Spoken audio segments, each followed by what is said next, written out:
Hello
আমার massage করা হয়ে গিয়েছে। এখন আমি এটাকে রেখে দেব 2 থেকে 3 মিনিট পর্যন্ত, যাতে অয়েলটা খুব ভালোভাবে আমার স্কিন অবজার্ভ করে নেয়। হাতটা ধুয়ে চলে এসেছি, দেখতেই পাচ্ছ। সামনের ক্যামেরা থেকেও দেখাই তোমাদেরকে। এই হাতে আমি স্ক্রাব করেছি, আর এই হাতে আমি কোনো স্ক্রাব করিনি। এই স্কিনটা একটা গ্লেজি ভাব নিয়ে এসছে। তো 2 সপ্তাহ ধরে ইউজ করে আমার এই বডি স্ক্রাবটা অনেক বেশি ভালো লেগেছে। গোসল করার পরপরই এটার ভিতরে অয়েল থাকার কারণে আলাদা করে বডি ময়শ্চারাইজার ইউজ করতে হয় না।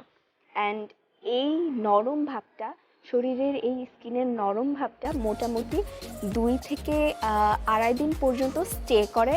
আমার ক্ষেত্রে, আমার ড্রাই স্কিন অ্যান্ড আমার 2 থেকে 2.5 দিন পর্যন্ত স্কিনটা এরকমই সফট থাকে। ফার্স্ট দিন আমার কোনো বডি ময়শ্চারাইজার ইউজ করতে হয় না, কিন্তু সেকেন্ড দিন থেকে আমার বডি ময়শ্চারাইজার ইউজ করার দরকার হয়। তবে এটা যার যেমন চয়েস, আমার মনে হয়েছে আমি ইউজ করব, তাই আমি ইউজ করেছি। তো তোমরাও ট্রাই করে দেখতে পারো। এন্ড আরেকটা জিনিস, আমার কোনো ধরনের কোনো সাইড ইফেক্ট হয়নি, বাট তোমরা অল্প একটু ত্বকে লাগিয়ে ফার্স্ট স্টেপ চেক করতে পারো যে তোমাদের কোনো ধরনের কোনো ইরিটেশন বা কোনো ইচিং হচ্ছে কিনা। যদি এরকম হয়ে থাকে তাহলে অবশ্যই তোমরা এটা ইউজ করবে না, কিন্তু যদি না হয়ে থাকে, যদি স্যুট করে যায়, তাহলে আমি বলবো এটা টোটালি একটা খুবই ভালো বডি স্ক্রাব। আরেকটা কথা সেটা হচ্ছে তোমাদের যাদের ড্রাই স্কিন তাদের জন্য এটা অল সিজনের জন্য একদম পারফেক্ট। আর যাদের বলবো একটু বেশি অয়েলি স্কিন তারা হচ্ছে সামারের টাইমটাতে সপ্তাহে 3 দিন না ইউজ করে একটু কম ইউজ করতে পারো, সেটা বেটার হবে। আর যাদের ড্রাই স্কিন তারা 2 থেকে 3 দিন ইউজ করতে পারো। সো ইয়া, আজকে এই পর্যন্তই। আবার দেখা হবে তোমাদের সাথে নেক্সট কোনো ভিডিওতে। ততক্ষণ পর্যন্ত বাই বাই।